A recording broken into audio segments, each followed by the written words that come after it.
GoToMeeting online meetings made easy. There are 3 other callers on the call.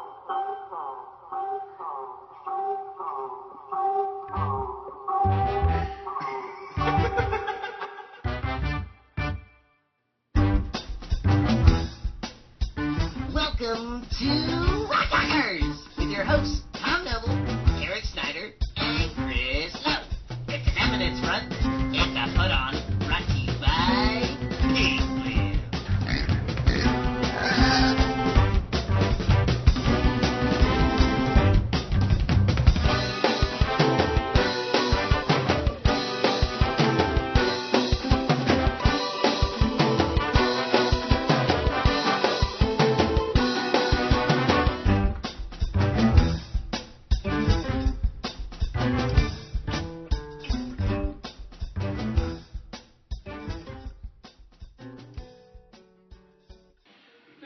Talk to me, it's my bloody act. I did bet I'd leave you any time. You couldn't even get my starting line. You don't tell me that I bet it wouldn't happen in Europe. I don't know how the guy got in the building. This isn't Europe or England. No, I can see that. It's so inefficient. You had people inside this building selling posters and you didn't know anything about it. I didn't know about it. As soon as we found out about it, we stopped it. You're the fucking controller of the data, silly cunt, aren't you? This week we have a special guest, Markham Anderson. Hello.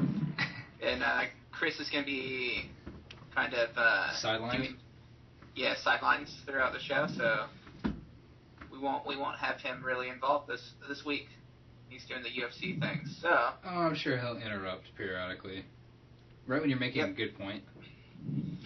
Cue Chris. I just pooped. Ah, see? I knew it. Markham, how does it feel to be off work? Being off work is great, but it's also, what goes along with being off work is kind of just suicide. It's like the opposite of suicide. So it's like homicide. Living life to the fullest? Then? Homicide? No, it's not like that. It stinks, man, because, I haven't been playing any music, can't do any programming, but there it is. And I finally found a vocalist to record a song I wrote, and she's, up in Rockland, but I can't do the engineering because wrists are falling apart. Damn it, what was I going to ask you? So do you have withdrawals from not programming code? No, I mean, it's something I'd like to be doing, but no, I don't have withdrawals from code, really. I seriously, okay, let me be more specific, because I remember you just expressing just how unsatisfied you were. How does it feel to not be working underneath a certain someone?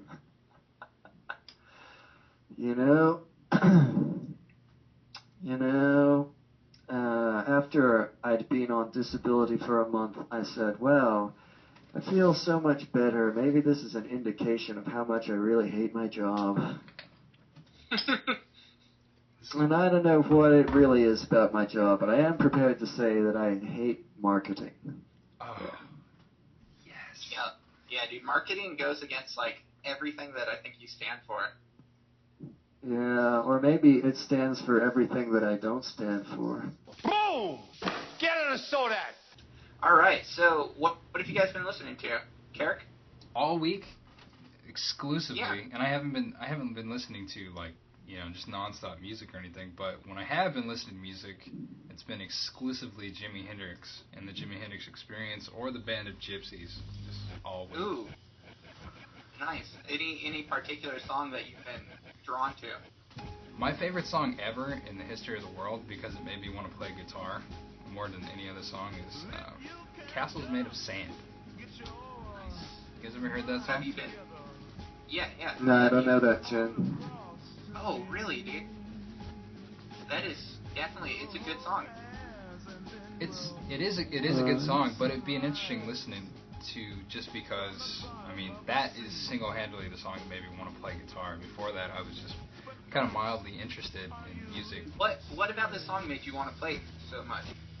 Oh, it was unlike any other sound I'd heard before. for. This guitar intro, and I guess the subject matter. I'm not usually really into the lyrics. I try to tune out the lyrics and vocals and listen to the instruments, but the subject matter that he was singing about actually kind of hit home. He talks about people struggling in a relationship, and then he talks about a girl that is crippled, and she goes down to the ocean, and she's going to drown herself, but she sees some kind of, I don't know, divine entity or something in the sky, and it changes her mind, and I don't know, there's like a lot of ups and downs in that song. But definitely the guitar part, to answer your question. That's cool. People tell me all the time that Jimi Hendrix is nothing compared to Stevie Ray Vaughan. And I don't like it when they put it like that. Oh, wow. I'm like, where do you think Well, I'm Stevie Ray glad I Vaughan... haven't encountered a lot of that. Oh, it's Markham, you would seriously... Because, you know, I have actually heard Stevie Ray Vaughan touted, and I know I will make myself very unpopular to say it, but I have just never thought that he was, I don't know, visionary. I never thought that he was even technically impressive. But Jimi Hendrix was breaking the mold and so creative, and he wasn't just free-forming it either. There was some magic in what he was doing. He was before his time. Jimi Hendrix. Well, wait. He was no, his time, how dude. do you say that? Because when was his time if he was before it? He's a time traveler. I don't know. Like, it's so sad that he died. Like, I feel like he could have done more even than what he did, and he broke the mold. He influenced a lot of bands. Pink Floyd, my favorite band. Well, he of all influenced time. like everything that Stevie Ray Vaughan did. I agree with you, Markham. Oh. Most people, when they bring the argument to the table of Stevie Ray versus Jimi Hendrix, they never bring the creativity to Jimmy's creativity versus Stevie's. They always say something like, oh yeah, technically, if those two were to battle out on the same song, like which one you would enjoy listening to more, and who would have their technique down, you would go with Stevie. And I'm like, yeah, but everything I've ever heard Stevie play is heavily influenced by Jimi Hendrix and what he wrote. I mean, that says something in itself as a guitar player. I mean, it's one thing to just copy people and get their stuff down, but to make up your own stuff is a whole different aspect of you as a musician. But nobody ever mentions that.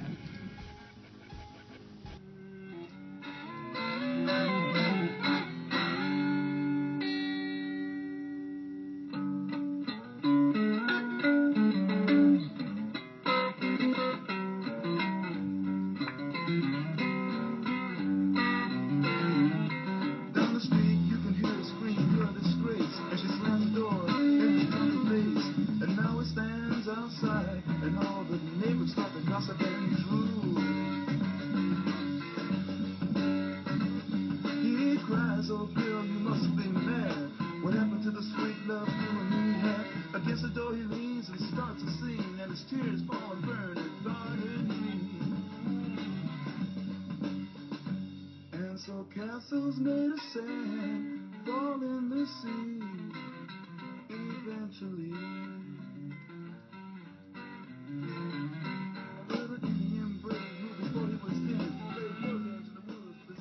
Anyways, that's a little sample of that. Could you guys hear that pretty good?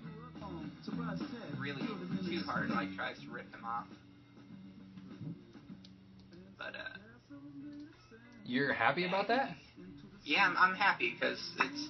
I don't know. I feel like it would just kind of bland out the Yeah. experience if everyone else were trying to follow in his footsteps. They would just muddy up the footsteps, wouldn't they? Yeah, just his guitar sound it's like so clean, and it's got a sad tone to it too, like a bluesy. I don't know how to describe it, but I just dig it. I wish somebody would come out and like try to copy some of this shit he was doing. Like nowadays. You know who reminds me most of him is Slash's guitar style. He was such a blues guitarist, and he could just sling that axe around. Yeah, Slash is really technical. That guy is super talented. And he loved Jimi Hendrix. If you ever listen to like any interviews in guitar magazines, or I say listen, but read any interviews Everybody's always just talking about Jimi Hendrix. That's like all I ever hear. You know, I remarked to Tom just the other day, I was in Barnes & Noble checking out the mags, and, 3/4 of the music and guitar mags were, featuring bands that were from 70s and 80s, maybe 60s, and we reflected what that says about what's being created now. It's just not music like it was. No, it's sad, huh? Yeah, it's not really, I don't know.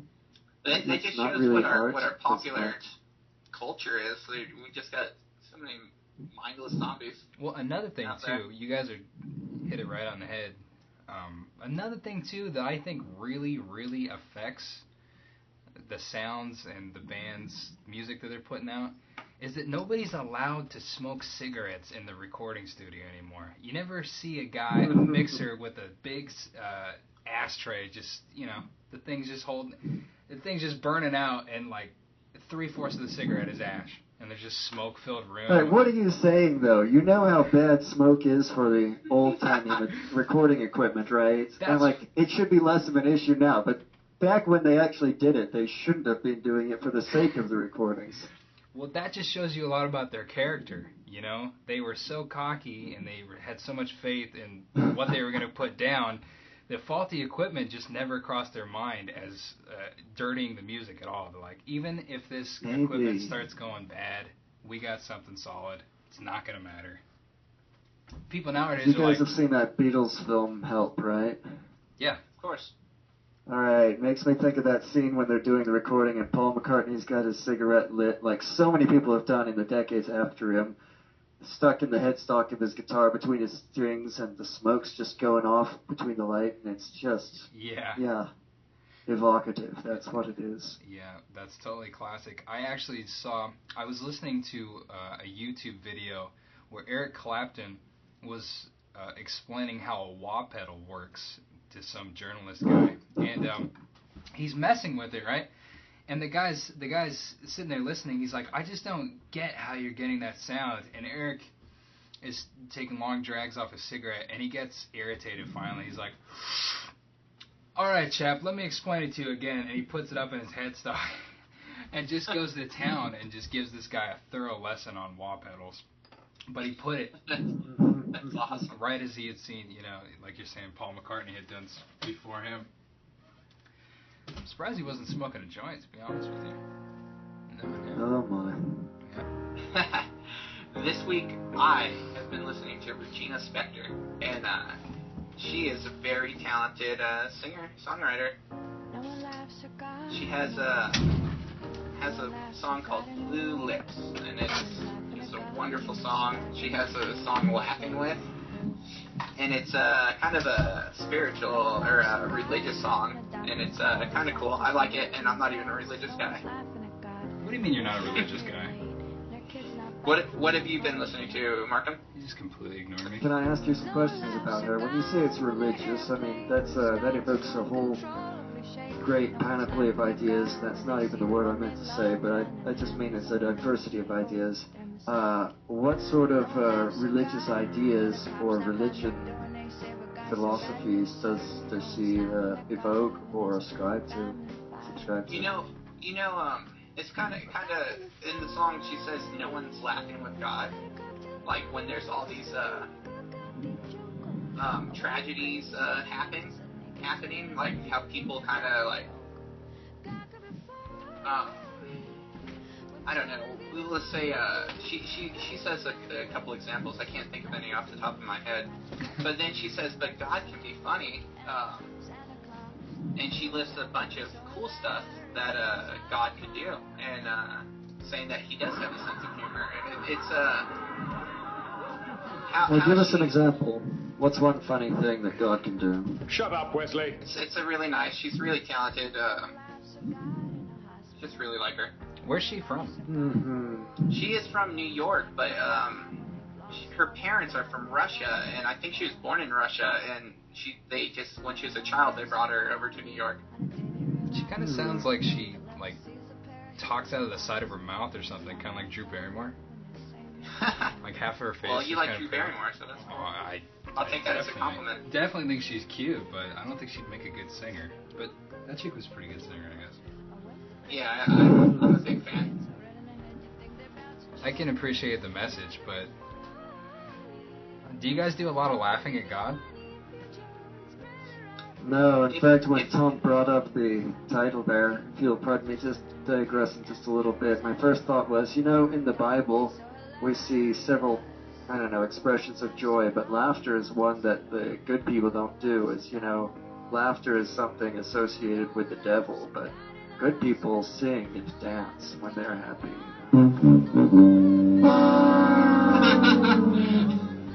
Well, Regina failed, but I think I don't know. If I believed in God, I would think he was funny. Well, maybe when you have a tragedy, you'll be more inclined to believe in him. That's what I kind of got she was saying. People don't take religion lightly when there's something wrong going on, something heavy. Yeah. Tom, as an atheist, I mean, would you be more inclined? Have you had a tragedy lately that's led you to possibly seek faith in God or see if you could renew your faith? No. No to both questions? So you have had a tragedy? Yeah, no, I have not had any tragedies. Okay. I was just curious. I mean, nothing of recent times that caused me to search for That's good. the Holy Spirit. When did you become, when did you first realize that you were an atheist? I first realized that I was agnostic, I think. You changed it up on me. Agnostic, huh? Yeah. Okay. Yeah. That, probably in middle school. So, probably 10 years ago when I was around 12. I just had this creepy idea. Oh, Jesus. Great timing, Chris Bot. Kirk, don't break the commandments now. Apologize, Chris Bot, you bastard. He's always interrupting good points. So, Chris, what have you been listening to this week? I would literally dare Ryan Gosling to eat my wiener.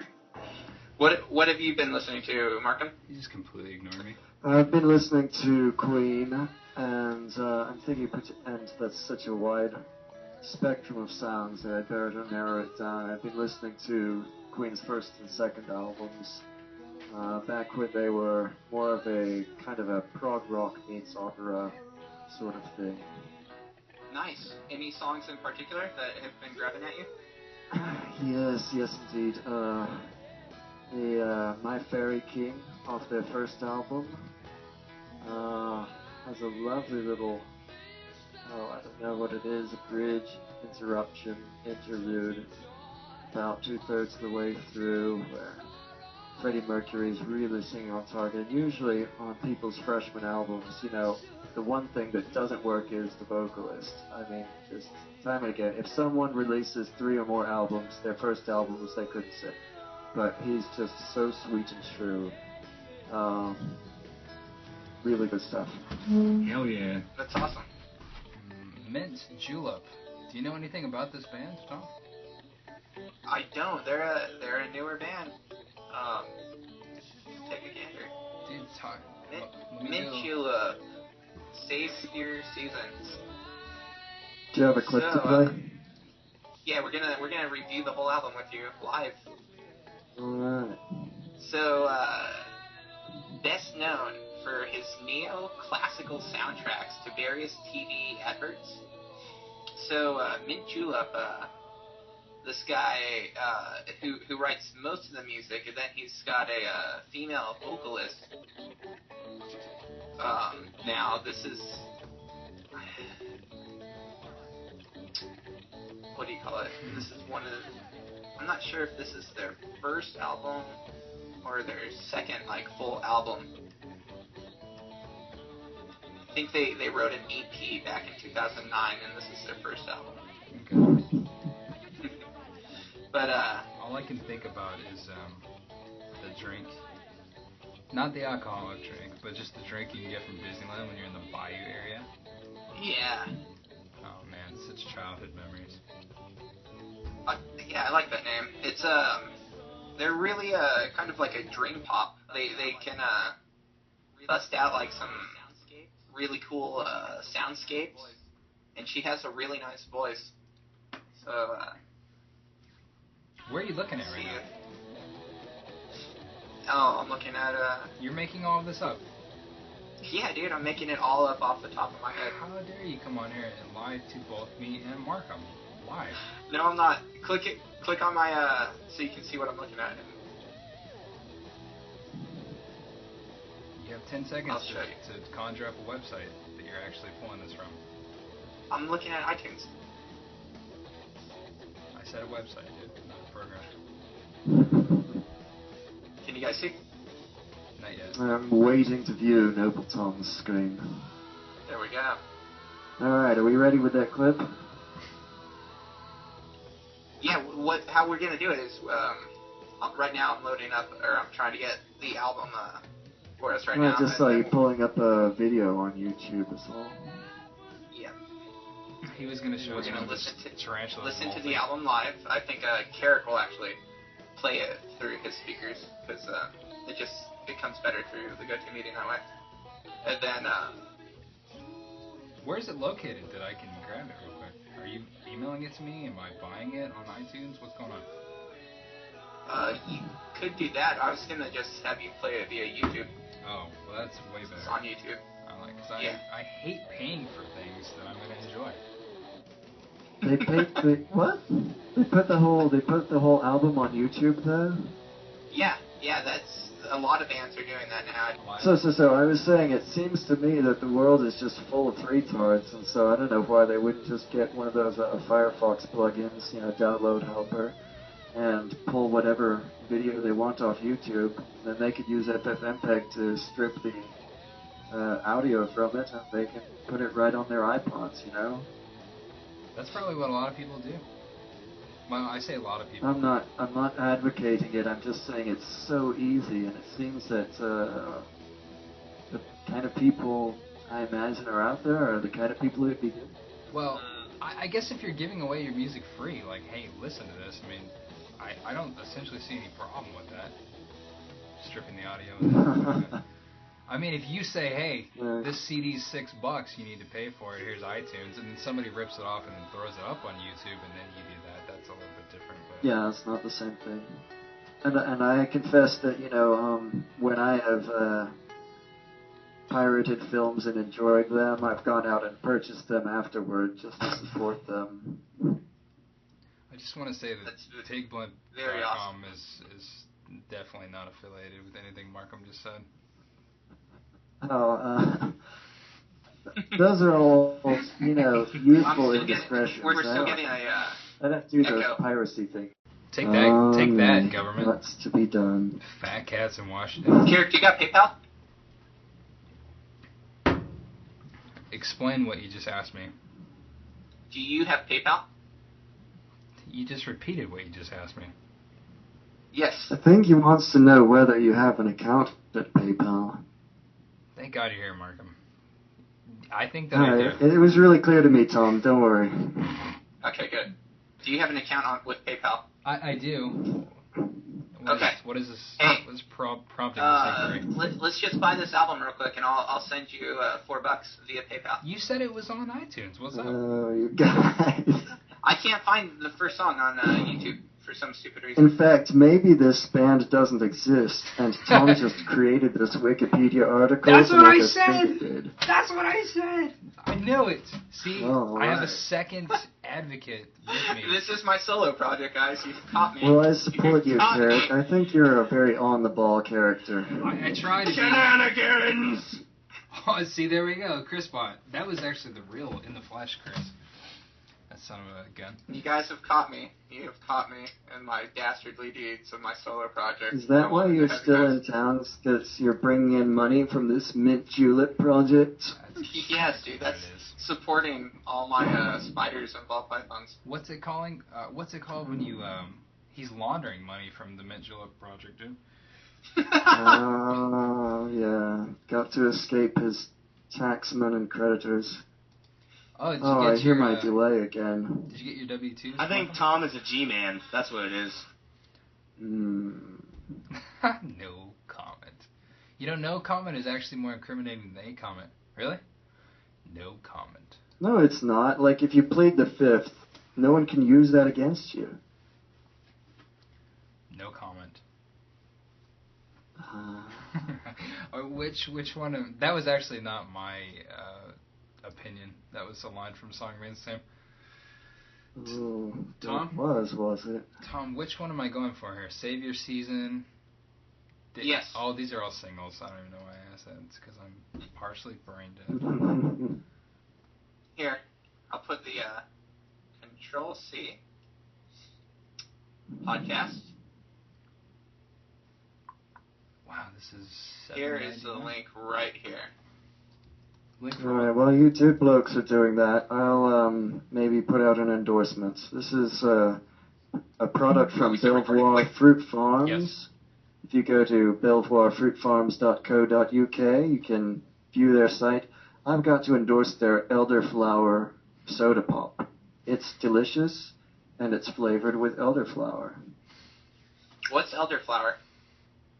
I don't know. I guess it's the flower of an elder tree, or an elder bush. But, you know, I've never really seen one with flowers that I can recall, just those dark berries. But it's not a dark elderberry color. It's yellow, like saffron.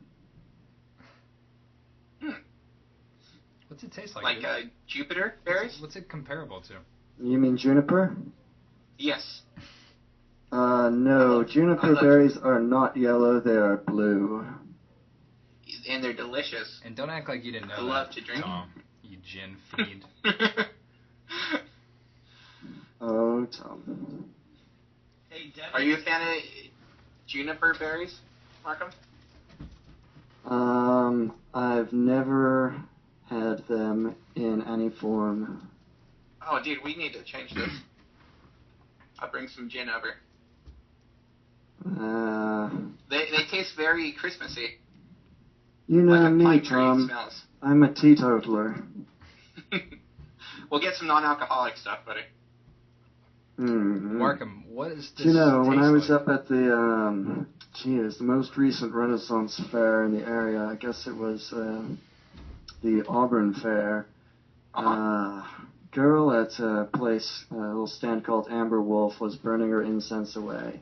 She had this great scent made from juniper and rosemary. It smelled nothing like either of those two fragrances, even though they were the main ingredients. Just a delightful smell. And I have smelled, you know, incense on every coast, and this she had some good stuff. Did you comment on her scent to her? Did you tell her how good she smelled? I did not. Aww. I, inquired about how she made it and such. I'm sure she knew that I was a fan. Was and she if hot? she doesn't, memory eludes me. Her name was Amber. Amber, are you listening? Yeah. Call in if you're listening. Carrick, what's a good phone number that they... There is a call in to share the chat thing, isn't there? There is a call in too, but unfortunately we're not live. Yeah, we are. We're not live. She can send a letter to letters@pixelink.com. Amber. We are live in GoToMeeting, though, you know. That's right, but we're not broadcasting live. Carrot, back It's to you. okay. She would still be recorded live. Got it. Got it. All right, let's listen to this album.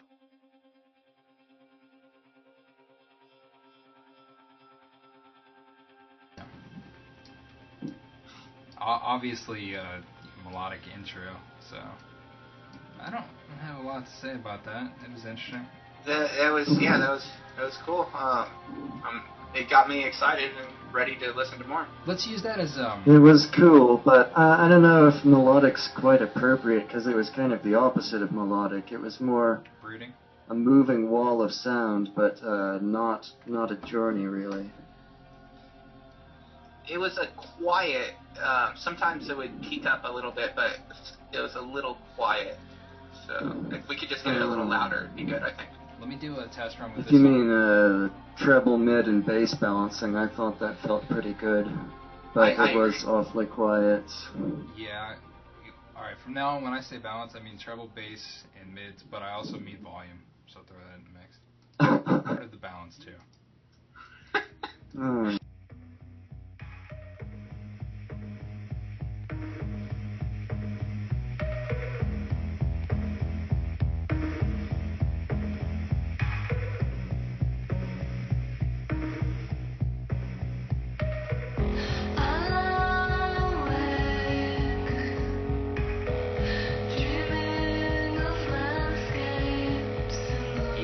That's exactly the type of music that I would like to go into a club and dance to. Really? Yeah, wow. dude. Like, I have a very different opinion. Okay. Wait a minute. Let me hear your opinion, Marco. Real quick. Alright. Real quick, dude. Like, are you talking about with a girl or with another man? I like the beat, dude, and I don't, you know that I can't stand hip-hop and, like, any of the club stuff that's going right now, and it just, see, that's, like, what you would listen to, I don't know, like, I picture, like, mountain breezes and a lot of blue with that. Okay, with another man. Markham, what do you have to say? I think it's good that they're experimenting. Everyone needs to do that, but this is material that should have been placed on their blog and not on any album, because they experimented with something, they tried something, but they didn't actually turn it into anything. They were just kind of discovering, but not discovering a new land. It was like digging through their old sock drawer and saying, "Oh, it's a discovery." You know what it sounds like? It sounds like the quiet, muted tracks from an old Cranberries song. You remember them? Yeah. This sounds like something the Cranberries would have had going on behind their vocals. That is true. I mean, I like her even vocals. she even sounds. Speaking of vocals, she has a haunting sound to her voice, but it's very blah. Like, you could put this in the background if you're like painting, and I don't mean painting. I mean flicking paint at a canvas from across the room with a paintbrush. Like throwing buckets at a big wall. Yeah, that's what I mean. What style of painting is that, Markham? Abstract? Splatter painting. What about like throwing buckets on naked people and having them jump on the wall? Would that be okay? I think that's just exploitation, Tom. Exploitation, experimentation. But you know, I really like a haunting sort of thing going on, so I feel bad for not liking this more, because they did sort of create a haunting atmosphere, but it also felt like they were just like, they didn't care about creating a good experience for me. It didn't create good feelings. It was, and you know, when they kept changing up the time there, it was like they were trying to simulate a stroke. That's what I felt like. That's funny, because I thought I was about to go into a stroke. Interesting. I know you like the female vocalist, so what are you thinking of her so far? You want to explore more of her range? What do you want to hear from her? Yeah, I want to hear more. It's definitely, I'm interested. We'll see how I feel about a couple songs later, though. I was not talking to you at all. Oh. Yeah, I thought you were asking me that question. I love you, Tom. I don't think that she would ever be willing to sing in a more melodic way. That is, you know, kind of defined and following a melody. I think that she wants to be sort of an ambience sort of singer. But I'll be interested to see if she does something different on the other tracks. I expected that the first track and the second track would be rather dissimilar, because, you know, that's a nice way to build an album, breaks it up, even if what you're building is album-oriented rock. And I was surprised to find how similar they were. Tom, this will be my final note here. I thought that you said that this was created by a man. Yeah, he's got a female vocalist, but he writes a lot of music. Okay. Alright guys, let's go on to track 3. This track is called Days Gone By.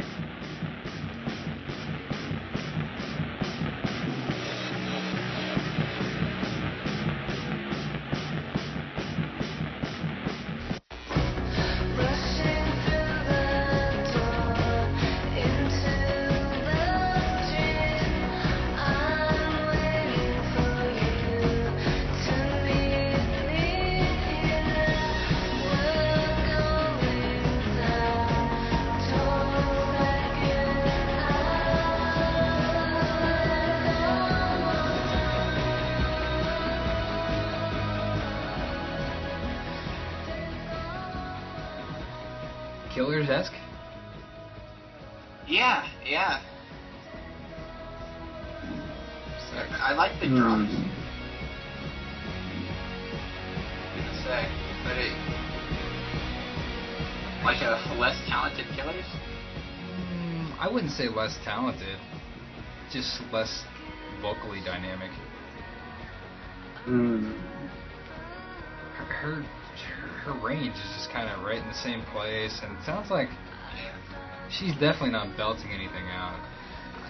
No. I don't know that she could be faulted for that, though. I mean, probably this Mint Julep fellow didn't tell her to just solo over his tracks. He probably wrote her line for her. He might have. You're probably right. I definitely think it's all in like the setting of why you're listening to us, like what you're doing while you're listening to it. I don't dislike it. Does that count for anything? Yeah, that's definitely not dislike. Nothing. Something is not being sure. It's kind of where I'm at right now. I'm hoping to find something in here that just blows me away. Markham, I'm going to give you a little introduction to a game that we play that you might have heard. It's called Oh, the Things I Could Do While Listening to the Song. It's a great game. It is. It's pretty self-explanatory too. Like what activities would you find enjoyable? Is falling into a coma an activity? I guess technically. Did you find that boring? If you do it frequently. Man, I don't think there's anything besides being unconscious that I could do comfortably to the last 3 tracks. I don't mean that as... Okay, you know what? I do mean that in the totally judgmental way. I thought so. That's good. That's cool. See, Tom would put this on his Sleepy Time mix and love it. He's loving this right now. He's just queuing up that iTunes playlist right now. See, I love to go into comas. See, it is. But you know, I think you were pretty on the ball there when you said Killers-esque. I mean, before you said it at all, I was like, they kind of got a pop drummer going on and a punk guitarist who probably played, twice as fast as that, and then they just slowed it down digitally for the mix. Yeah, probably. Yeah, and it's set. I like the tone of the guitar. I was, there was like a minute and a half into the song, the tempo sped up for a little bit and then it slowed down. That kind of was a little jarring. No, I think that was a digital manipulation. That was they you did it on the asleep. previous tracks. That was you falling asleep, dude. You had that jerky thing right when you fell asleep. Yeah. And it seemed like it was getting faster. Tempo-wise. I didn't notice any guitar in that song. All I noticed was a keyboard. I thought there was guitar playing, but it could have been the keyboard. Markham, what'd you gather? Yeah, I thought it was a generic sort of punk, really overdriven guitar that maybe we're just desensitized to nowadays. And I didn't notice any keyboard. Was your keyboard the ambient thing, or was that the sort of driving, thrumming thing? It was. I'll do it with my mouth. It was like. Okay. All right. So yeah. The guitar was way below that. It was straight fifth chords, running on 16th notes or 8ths or something. So it was kind of just falling. What you just did with your mouth, though, Carrick, was we don't need to feel da-da-da-da. We can be invincible. Is that like an 80s sitcom? Yeah. You're trying to sing that Pat Benatar song, yes. Invincible. Yes. Yeah. Well, Markham got it. We can't afford to be innocent. We've got a right to be angry. Yeah. You know what? That's a good song. I'm going to play a clip of that right there. I'm getting sidetracked. No, you're not. Save Your Season is track 4. Oh, man, I just got rushed. You see that?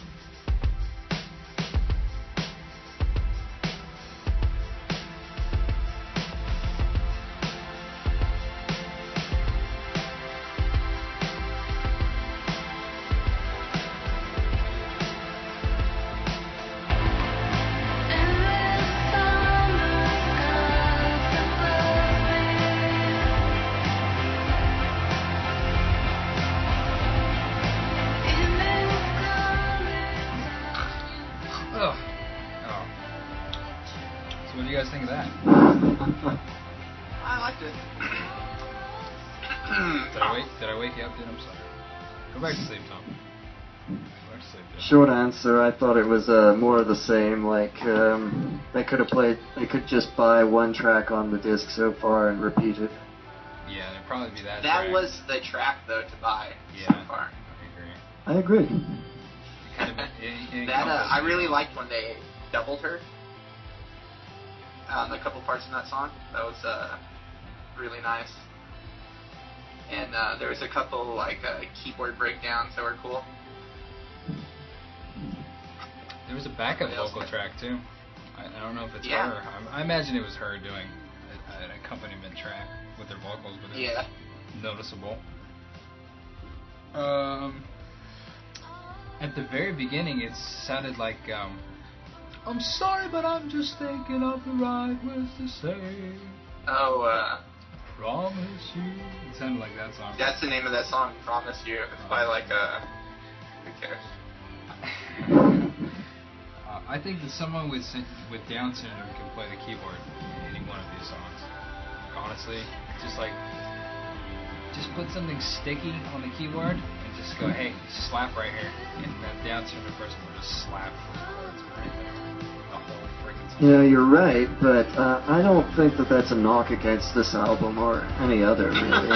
It's actually... I mean, I think that there are a lot of things that just have a really simple and kind of pointless obligato at the top. It's just nice for depth. You are damn right. My actual whole point was I was trying to put a positive spin on having Down syndrome. That you can still create great music. Oh, I'm sorry to all the Down syndrome people I've offended. That was really not my attempt. Seriously, Markham, 71% of our audience you just offended right there. Including Markham. Right. I forgive you, Markham. Thank you. Oh, real quick, right before we move on to Markham's finishing thoughts, I thought that song could really be played during the love scene between Sarah Connor and Kyle Reese in the first Terminator movie. I would like to overdub that. Next time we watch that movie, I'm going to overdub it with Save Your Season. It's going to change the whole thing. And there was a cool synth track that kind of started that was kind of Who-ish, circa like 3 minutes in. Really? I totally didn't pick up on anything like that. You're probably had a visit from the Sandman. Already in a coma? Yeah, you're probably drooling. Or maybe I'm just not getting that sort of level over this transmission. Oh, probably that too. Can't we kind of leverage all this technology to actually put us all in the same room at the same time? Dude, we're 1.5 years away from that. If only we had John Penny here to help us out with this, dude. We could all be in the same room right now with his kind of intelligence level. We could be sitting on like each of us could be on a separate app. Ab? He could clone us, so there could be 2 of us on each one of his apps. On his abs. Oh, we could create this is becoming weird and gross. We could create a nest. A nest in his hair. Track 5. Wait a minute, Markham, did you have any final thoughts on that? Oh, thanks. I'm actually going to reserve them, and maybe I'll have them resolved before I need to air them. Alright. Air dry them. I respect that. This one's called To the Sea. I just want to make it really clear that when I say sea, I'm talking about SEA. Like the ocean.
I thought that was so about the track. Dude, that was definitely the best song so far.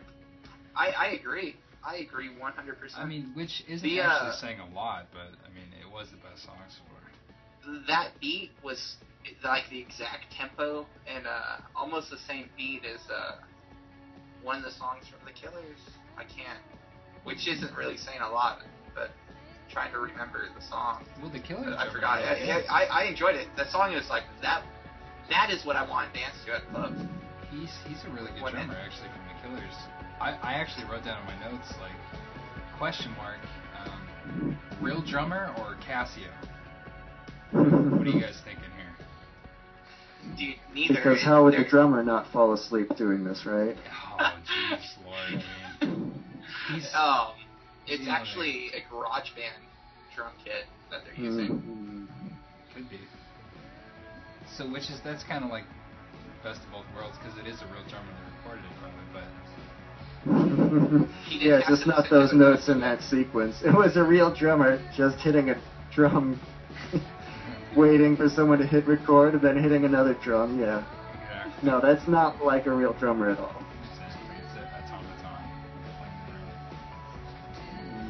Is anything real in this besides the vocals? Or am I just being fooled by the Maybe that's why they do such heavy reverb, so that no one could really even guess. That's a good guess right there. Well, that's why people use reverb, so you hit the nail on the head to overcompensate for things that are lacking, I guess. I know I do. I mean, I think, oh, I've tried this 80 times, can't get it right. I know what to do, I'll add some reverb.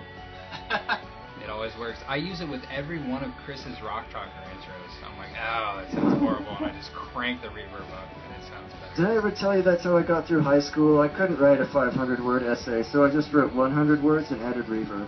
Oh, that's brilliant, dude. God, that's amazing. That's amazing. I had to use my friend's little brother to write my senior project, but if I would have known about reverb back then. Real quick,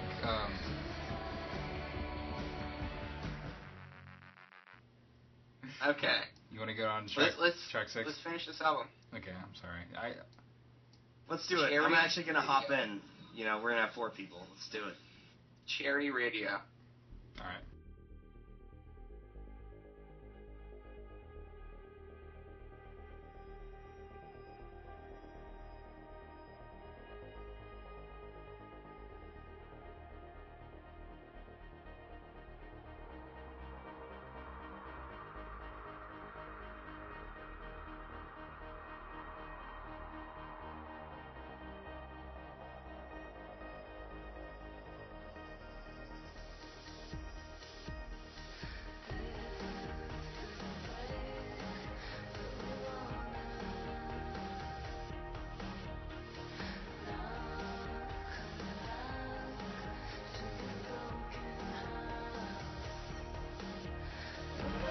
That song would have been a good montage, I think. At least the first part of that song, I could see like positive stuff going on in the community. Like what? Urban kids cleaning up graffiti. What's the show where they build a house? They build a house for somebody? There's a show where they build a house? Yeah, I don't know the name of the show. I don't know. Didn't Adam Carolla had one? Just use that show. It's like, they do it for, like, people that are in charity. Is that what you're talking about? No. This is for people... Where did you come up with that idea? Are you pulling this out of a hat, dude? I pull everything out So of a I'm hat. pretty sure he's teasing you. Anyways, what do you guys think about that song? I thought that sounded kind of like South Park making fun of Enya. You remember that episode where, in the first season, Stan's grandpa wants him to kill him, so he locks him in the closet and plays Enya? Or he plays something. No, but I need to see that episode. Jeez. No, you don't. It's not a good show. But anyway, the point is, that's what it sounded like to me. It was very Enya-ish. I'll give it that.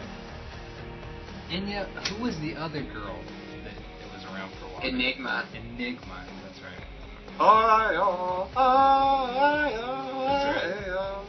I hate that song. Oh, I love it. The first time I heard that song, I was going like 150 miles an hour in my uncle's RX-7 with them when we were driving. That is the completely wrong. That is the completely wrong soundtrack for that kind of experience, dude. You should have listened to AC/DC's Thunderstorm. So, we were just tearing down the highway, and we were rocking out to that song. Every time I go drag racing, I always look to the driver or the passenger and go, you know what? I'm just not getting enough Enya right now. We need to turn up the Enya, dude. Jesus. I gotta get in the zone. What was the song? Alright, so why do you think that was called Cherry Radio? And why do you think that was in the middle of the album? Wow. That's really good on bringing us back to the subject. Cherry Radio. I don't know why they called that Cherry Radio. I probably should have thought about that while we were listening to the song.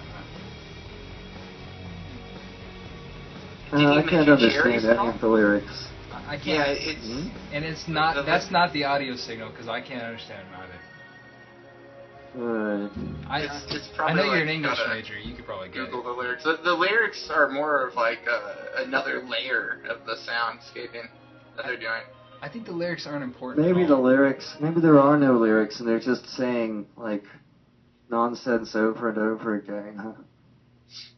Where's the end meeting button? End meeting. Stop sharing my webcam now. That's 24/7. End meeting. Where's that at? Damn it. All right, so I guess I'm stuck. Track 7 is No Letting Go. Yes, it is. And this is the longest song on the album. Oh yeah, 13.9 megabytes. But of course. This better be good.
Okay, I'm gonna...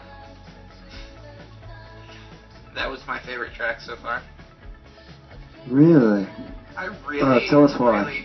really dug the keyboards and like that rotary thing that they had going with them.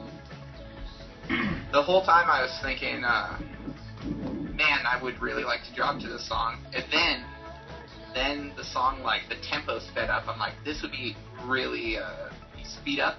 But then it slowed down again, and I'm like, oh man, that would be hard to like try to keep pace with that song when it speeds up and then slows down, because that like takes all your momentum away. But the overall pace of the song, if you kept it at like running at 5 miles per hour, that would be really enjoyable. I dug that song. Dug it. I agree. Enough said. Have you tried No Explode Advanced Strength? Not yet. I've still got my normal No Explode. Do you take it every day? Yeah, every time I go to the gym. Just every day? Yes. I don't know if you blokes can remember this part of the track, but do you remember the bass at the beginning, first 16 or 32 bars or so? They had this bass line going on, and it sounded like, well, it must have been synth or run through something. Like but I heard the bass. Tom, I assume you enjoyed the bass because you enjoyed the keyboard that took over after it. What did you think, though? Yeah. Yeah, I liked it, dude. I was actually, that was the tapping you heard. I was, like, trying to find the notes and play it on my bass while we were going through the song, so. I finally found what I thought it was, so. I do apologize for that tapping that you had to deal with, though. So you were inspired to pick up your bass. Well, that's good. Yes. It's a good sign of an album. I guess that means it's not completely Casio-driven, right, Markham? Yeah. Well, why does that mean it's not completely Casio-driven? Because it sounded like it was a synth bass to me. Oh, did it? Yeah. I'm kind of like right in the middle. It could go either way.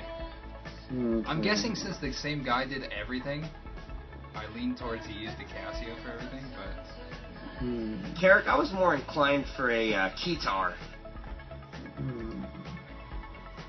That I could definitely see that live.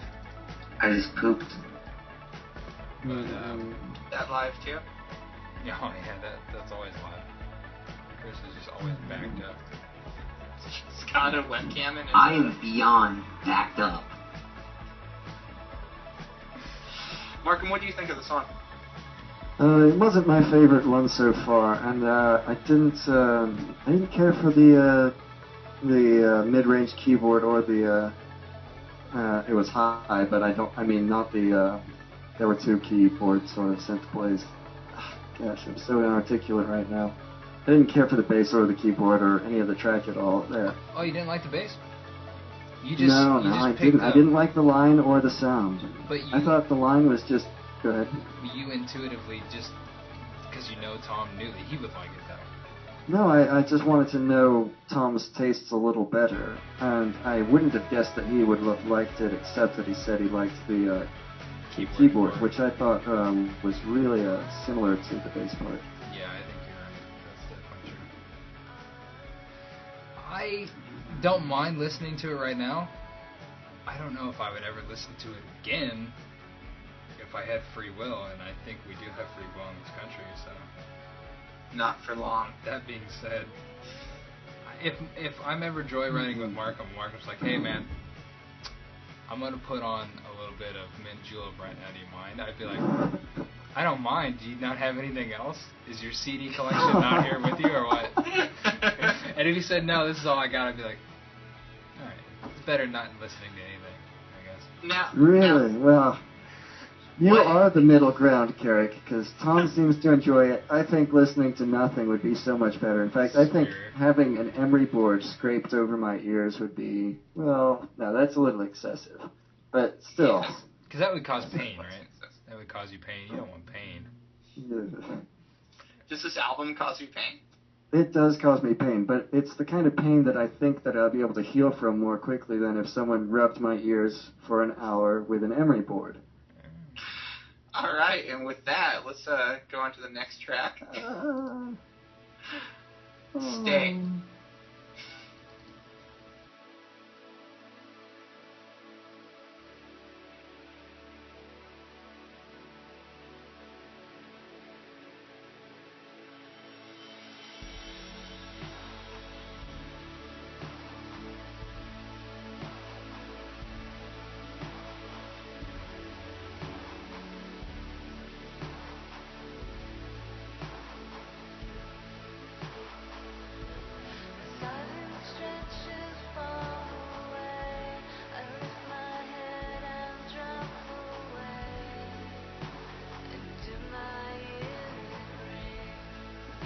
But it sounded like Markham, I think you were humming with it, so I think you enjoyed the song?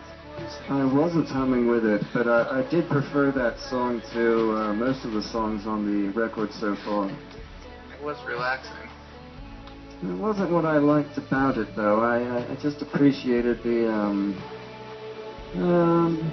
it was a nice chord progression is all. It's not even a chord progression, a tonic progression down in the bass register. It wasn't a unique one, admittedly, but still, I guess I'll always like that. I guess it doesn't have to be really complicated to be enjoyable. I see your point. I've liked every one of these songs so far. Mm-hmm. Don't really have anything bad to say about them. I mean, the only thing that I could say that I guess I'll take this moment to say, this album should have been $1, not $7. Here's a question for you. I think the answer is yes, and I don't mean you, Carrick. I mean you, everybody. Do you think that there are a lot of other albums out there that have been out there for 15 years or more that supply everything this album supplies? Like, could you have bought the earlier albums and just not needed this at all in your record collection? What earlier album? Okay, I couldn't say, but this is really reminiscent of the Cranberries to me. Man, when I think of the Cranberries, I think of Zombie. Okay, that was a terrible song, wasn't it? I agree. He likes it, though. I do like that song. Tom. What I mean is, never mind. Well, that's what he right, meant. That's Zombie what he meant. is very different from this record. Okay, I have a solution. If you took Smile Like You Mean It by the Killers in one boombox, and you turn that up to 11, and then take another boombox and put it on like, I'm going into a seizure, dude, I'm sorry. Okay, I'm back. Turn Enya up to 3, and then have a third boombox, and it's playing the Cranberries, not Zombie, but some other song that's similar to dissimilar, to Zombie, and you have this right here. I get what you're saying. I feel like the Killers are more less keyboards than they're using less keyboards and more. I feel like Brandon Flowers is a more talented singer, or he's got more of a range, anyways. At least what he displays on the album. Yeah, and just the backing up band. I like what Jupiter Berry or Mint Julep has. Like what they're doing, I'm enjoying this, but I don't feel that what he's doing all on his Casio, I don't feel that that's as talented as what the Killers do. That is pretty talented. One guy doing like all the instruments, albeit on a synthesizer. But he doesn't have My Name Is Earl on drums. And the next track is Time Is Distance. Okay. I feel like I'm at the Apollo Theater and you're the guy with the cane that like comes and gets my neck. Good job, Tom.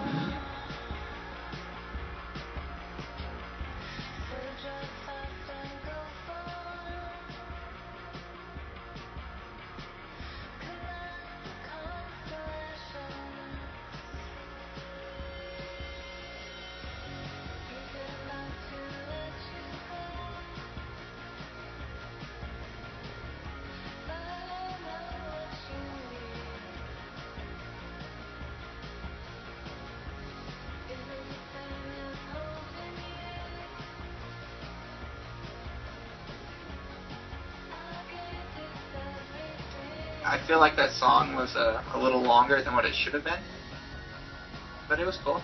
I liked it. Best song so far, I think. Yeah, I think I liked that better too, but I thought that the part that you mentioned, Tom, I didn't think that was, I thought that was kind of a detraction from the song. Dude, when I heard that, I was like, yeah, heck yeah. This is just awesome. Like, this reminds me of that old Nintendo game where you play the sleeping professor. It's one of like the 2 or 6 games that they made that was compatible with their stupid robot that was just a flop. You guys are too young. Never mind. Anyway, here's a question for you. We're so late into the album, I feel justified in asking, has the time dilation ever done anything positive for you? Do you think that's contributed well to the album at all? Like when the tempo speeds up and speeds down? Yes. Or when they do a sudden tempo change. I guess that worked for what you said. It annoys me most of the time, but sometimes I thought it was cool. It annoys you? Yeah, the first, like that, one second. Oh. Now, is that because you get sucked in, you kind of just start floating, and then it changes, and it kind of kicks you off your cloud? Jarring. That's a good word. It jars you off your cloud. Yep, like in How I Said No, Letting Go. Like, that'd be a really good song to run to, but then the tempo slows down after it speeds up. That was a little jarring for me. But in this song, I liked it. What if you're making... What do you think? Go ahead. Sorry. Say that again? What if you're making what were you saying? If you were making love.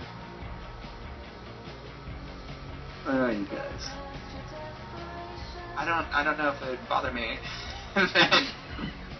You wouldn't even fake it. I'll tell you next week. Let's say maybe the lovemaking would be ruined long before the first time the time changed.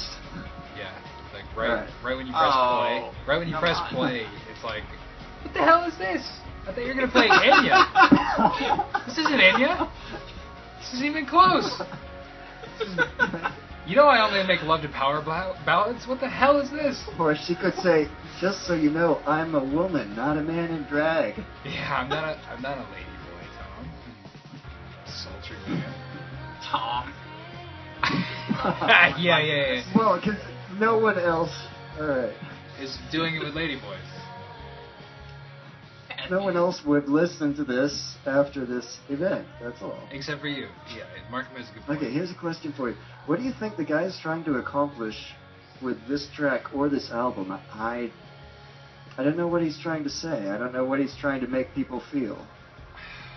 It seems like he's kind of taking some well-established things and some other... I don't know. It doesn't seem like he's saying anything or doing anything very new. So either money, or he's always wanted to just play some of his heroes stuff, some of his heroes music. Maybe that's what. And I think that's laudable.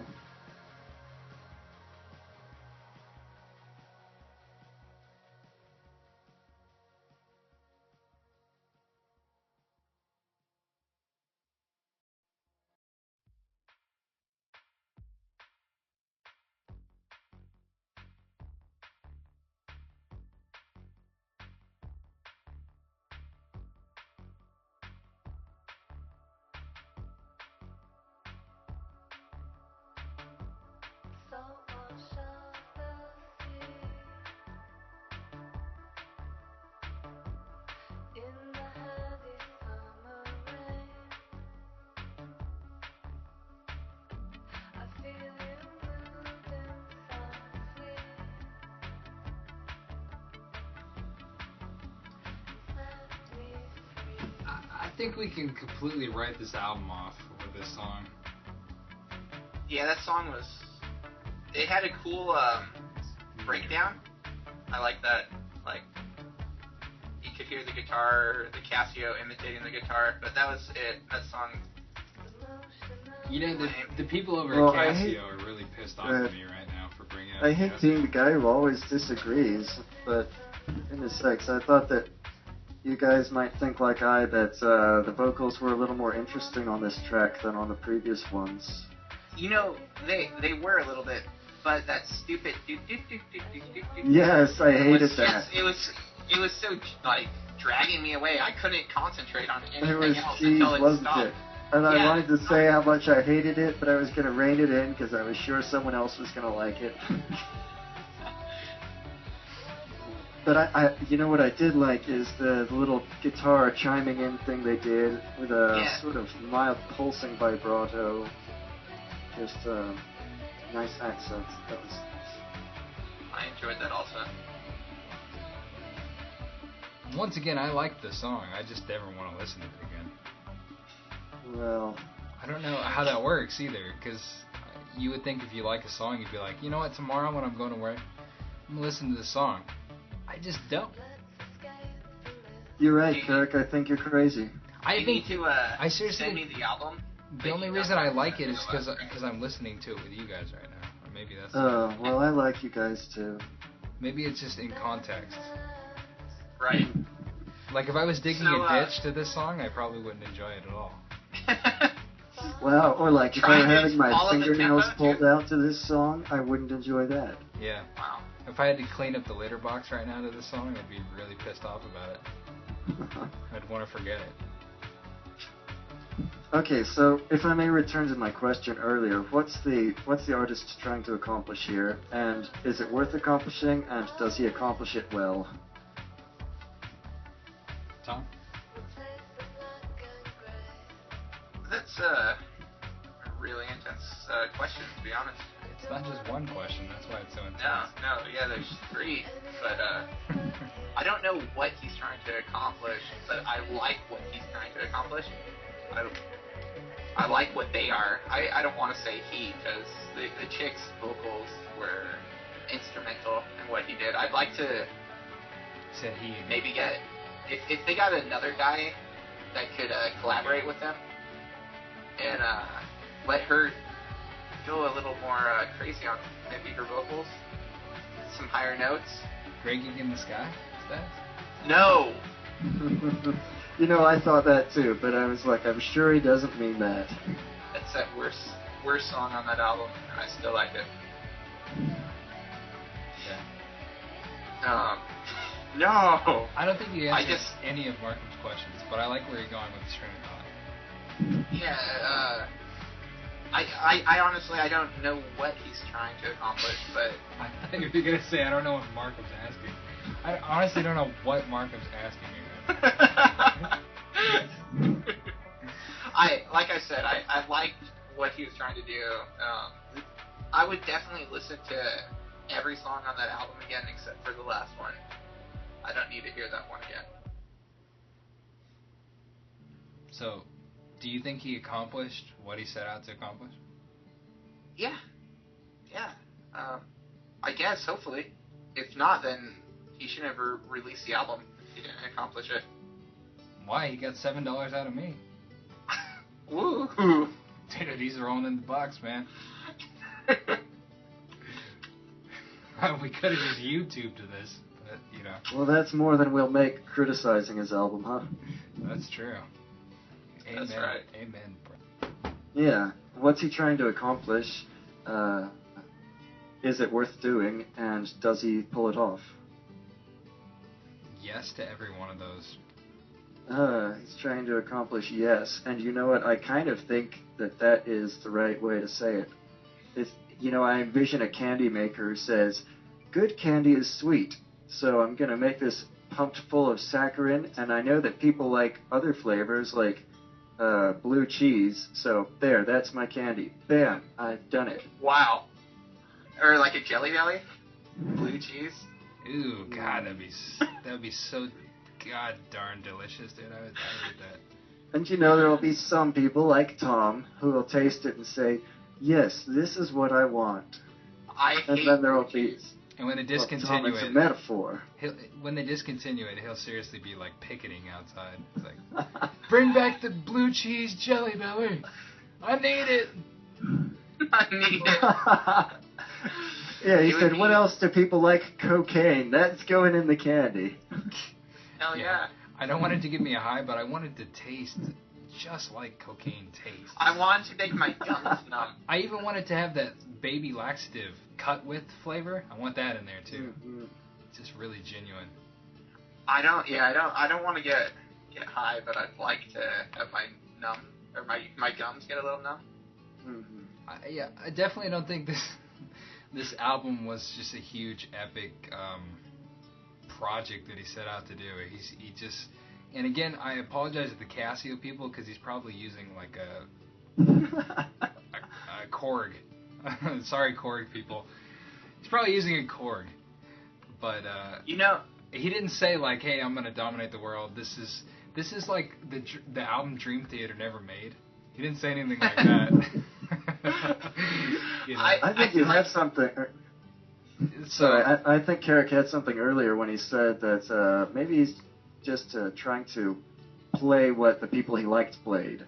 He's not actually doing anything new except seeing what they never produced because they knew that playing with time dilation was a really bad rule as a It's a really bad idea. The fact that he kept that up throughout the entire album was really interesting. I didn't expect that. Yeah, nor I. I didn't have any negative effects from that, to be honest with you. You didn't picture yourself running with that slowing down. That's true. Carrick has some inner ear problems, that's why, right? Yeah, I have chronic... You kind of just fall down sometimes. Yeah, I have chronic ear infections. My balance is completely off all the time. I think that he was just trying to create an experience for himself that he enjoyed. You know, we all like playing music, even if it's playing someone else's tunes or playing an idea that's being totally developed and we're not going to take it anywhere else. I think he did that because he wanted to, and he decided to make an album of it because he couldn't get a real job, like most musicians. Like Stevie Ray Vaughan. It brings us full circle. He couldn't think of anything else. I don't know how he was so popular. I don't think it was worth recording, but no, I don't think it was worth selling. Not for $7, right? I overpaid. What? Man, I would have felt ripped off if I'd paid $1 for it. All right. I would have felt ripped off if I spent more than 2 minutes pirating this, dude. Oh man. To be honest with you. When do you feel like this album would have been appropriate, or this music here would be appropriate? Like what? Underwater. What stage? Underwater meditation. How about the kids in 1969 who were too buttoned down to buy Led Zeppelin's first album, but they didn't want any more rock and roll like was being produced in America. So they didn't like rock and roll, they didn't want heavy metal, they should have listened to this. And then stopped listening to music forever, got button-down jobs as accountants. Alright, so I'll go first? Definitely not. Definitely not. Okay. You want to go first here? No, you go first. Oh. Alright, so I'm gonna give their listenability, I'm gonna give them a 3. I'm gonna give their talent a 2.5. And I feel like I'm being generous with that. They did a lot of cool stuff, but the fact that I think he does do everything with the keyboard just kills it for me. It's why I don't get into hip-hop, because I feel like this was like really enjoyable hip-hop for me, this album. Originality, it's not very original, so I'm going to give them a 1.5.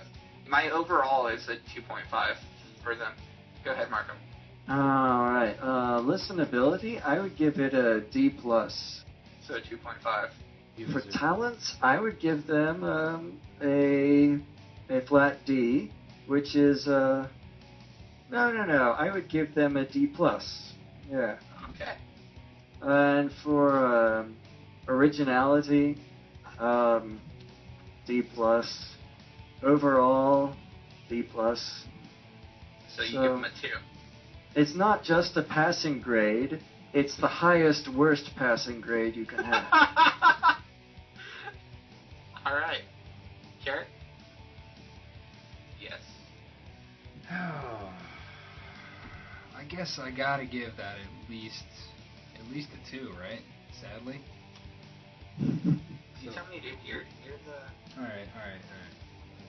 2. Mastermind here. Originality. Am I allowed to give a 0? Can I give a 0? Can I give a 0, Tom? Give me the okay to give a 0. I wouldn't give him a 0 because it's so far from mainstream. Yeah, I give it a 1. If you feel like they deserve a 0, though. I think they do deserve a 0. Alright. Okay. I'm comfortable with at least one of us giving them a 0 for originality. Okay. 2.5 on listenability. Wow, so you give them a 1. No, I don't. I'm rounding overall? I'm rounding that down to a 2. You're so generous. Final score? Wow, 2 sounds so high to me. It doesn't sound like a D at all. With can we lower this? All 3 of us, their overall grade is a 2. Can we lower it down? Can we make an executive decision right now? Yeah, it should not be nearly a 2. I'd say 1 point... less than 1.2. I gave Maybe 1.15. 1.15, huh? How about just a solid 1? Okay. 1? Okay. 1 it is. Wait, Chris. Where is Chris? What do you rate this album, Chris? Well, for originality, I give it 1.5. For listenability, I give it a 1.0. And for musical talent, I give them a 0.035.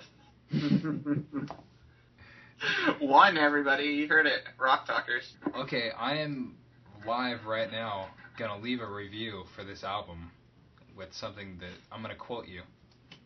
For me, this album is akin to really enjoyable hip-hop. What do you think about that, dude? And I'm going to leave it with a 1-star rating. Wow. From RockTalkers podcast. Sweet. I take a lot of pride and pleasure in rating this album. Dude, we should do this. This should be part of our, because we're rating it. We should actually go on iTunes or Amazon or whatever and leave a rating. I don't know why. We should leave a rating on both. Yeah. The RockTalkers podcast. All right. I think that concludes our album review. Let's give a big round of applause for first-time podcaster Markham Anderson helping us out on this album review and podcast.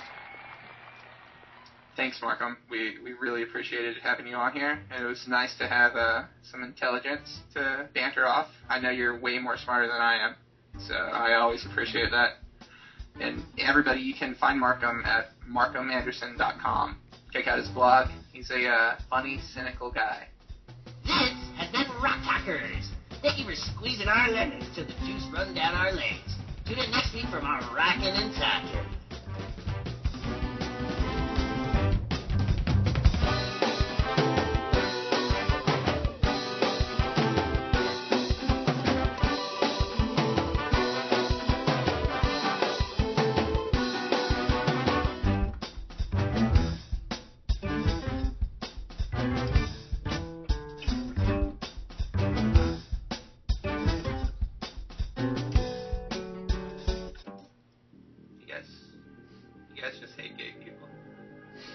I don't hate gay people. I just hate people that are stricken with HIV. Maybe some gay people.